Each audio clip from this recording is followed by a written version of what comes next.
Hi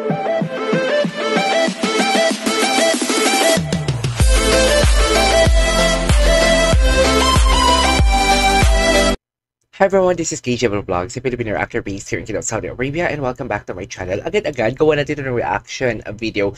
Ang highlights for me ng What's Wrong with Secretary Kim episode 38. Actually, totoo nga talaga, no, na this, kasi from the beginning na gumawa ako ng reaction video sa What's Wrong with Secretary Kim, tinanong ko talaga na, di ba walang bakla sa office mate nila?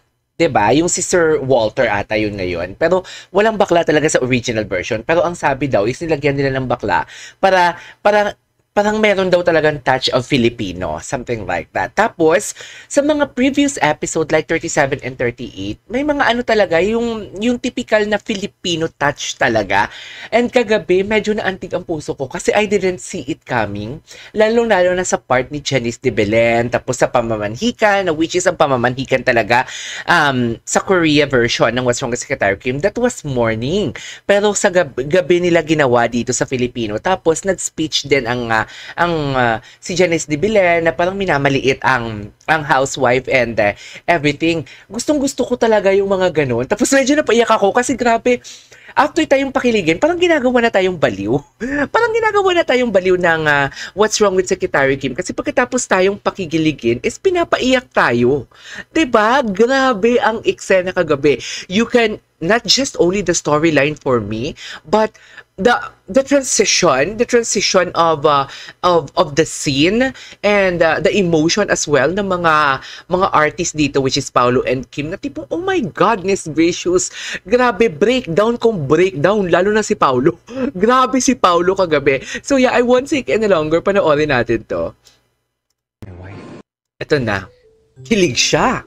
Nakilig ang lola mo kasi nga magpropose na. Nag-propose na. Hello mga ate. Ano na, bunsoy? Sarap ayun lang. Yung ate niya nakasmile, nagtitimpla ng kape. Yung daddy niya. Yung daddy niya, oh. Namamatay kami ng suspense dito. Oo. Alam mo, number one sa napaka-OA, yung ate niya talaga. Sobrang OA na OA yung ate niya talaga. Ever since, kahit hindi pa siya okay kay BMC, ang OA niya na talaga. Sa totoo lang. Ay, kaya sandali. Bakit ang bilis ng chika dyan? Because news travel so far. Parang, wait lang, ang expression doon ni Kim, parang nanonood lang ako ng kanyang vlog. Alam mo yon, yung sigaw kong sigaw. Sagutin mo naman kami, hindi namamatay kami ng suspense dito. Teka, sandali. Bakit ang bilis ng chika dyan? Pero Hindi mo kaya. Very Kim. Very Kim. Yes. As your mga chismosang kapatid. Yung tatay niya. Yung tatay niya. Si Dada? Oo. Sad yung Dada. Si Brandon ng dinner kasama yung family niya. Libre ba kayo?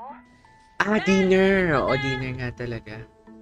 Ready daw. Muna yan, bunsoy. Magpapaschedule na ako sa salon, ha? Taray. Ang taray ni ate girl. Anyways, ito din ha, wrong move din. Mag-resign si Secretary Kim. Kaso nga lang kasi, nag-resign siya just to find, yung unang reason niya, just to find Brandon. Isn't it? Pero kasi may magandang offer, kaya nag-resign siya. Tapos i-grab niya yung offer ni Mr. Park. Actually, I forgot this scene na talaga sa original na napanood ko. Sa totoo lang. Parang, for me ha, as your boss, parang it's kind of offensive na aalis ka sa akin tapos magpapapirate ka sa iba. Parang ganon. Although kahit boyfriend mo ako, something like that. Anyways, eto. Nung gigigil ako. Alam mo, wala nang katapusan. Wala na talagang katapusan. Hindi na talaga natatapos yung mga lalaki sa buhay ni Secretary Kim. Azar, selos siya, oh. Just now. Yes, po. Selos. Yung itsura niya, be. Yung itsura niya. Uy, walang eksena si Sarah, no? Here's the thing. The Nanum Songpil Foundation is passion project of mine. It's like aim to provide opportunities to underprivileged children and orphans in Korea. Oo na, ipapirate mo na siya. Ito yung part ni Janice de Belen. Tingnan natin.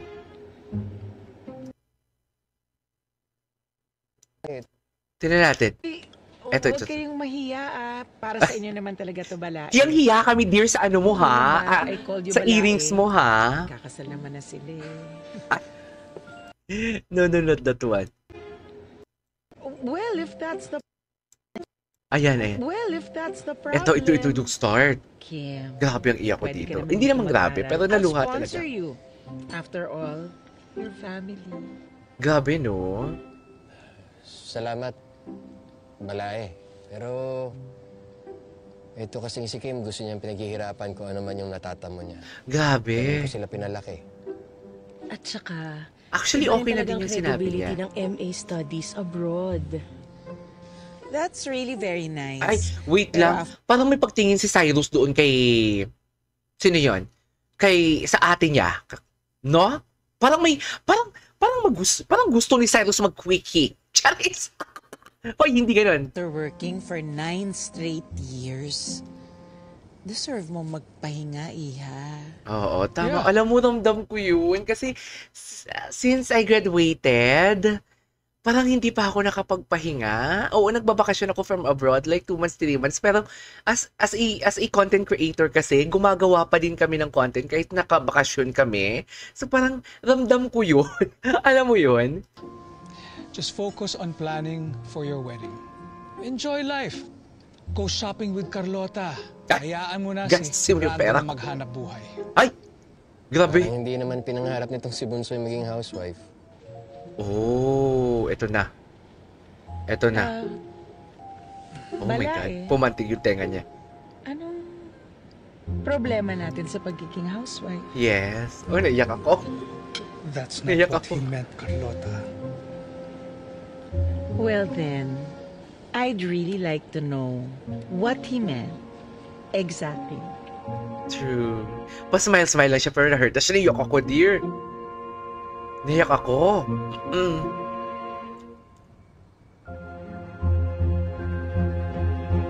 Okay, grab some popcorn for today's video. Pasensya ka na, Carlota. Walang masamang pakahulugan yung sinabi ko. Ang ibig ko lang sabihin, grabe no? Career-oriented kasi itong si Kim. Nagtitimpi siya. You know, Balae, being a housewife is not an easy task. Lagi kami na-judge. Kung di kami nagkukulang, nagiging pala-desisyon kami. Iyak ako. Can't seem to get it right. Grabe, no? But we still do it. We still make the tough decisions out of love for our family. Naiyak talaga ako. Alam mo, itigil natin to. Charis, naiyak talaga ako. Alam mo yung tipong, hindi naman ako housewife, pero naramdaman ko yung struggle na hindi porket na housewife ka lang is ang trabaho mo is madali lang.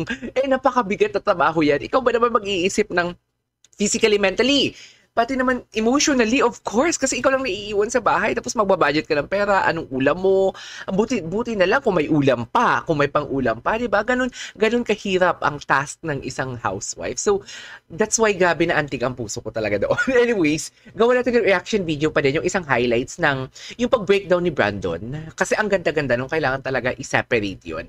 So yeah, this is KJ Vlogs, and see you on my next vlog. Bye! Oh my God.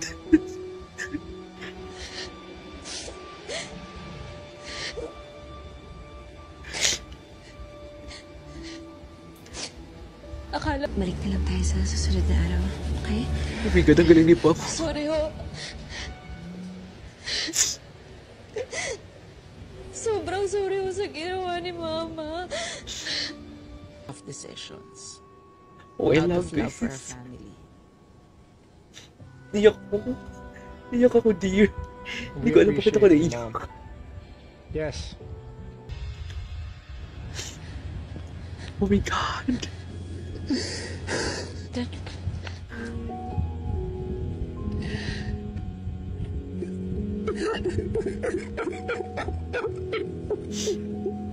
It's okay, Pao.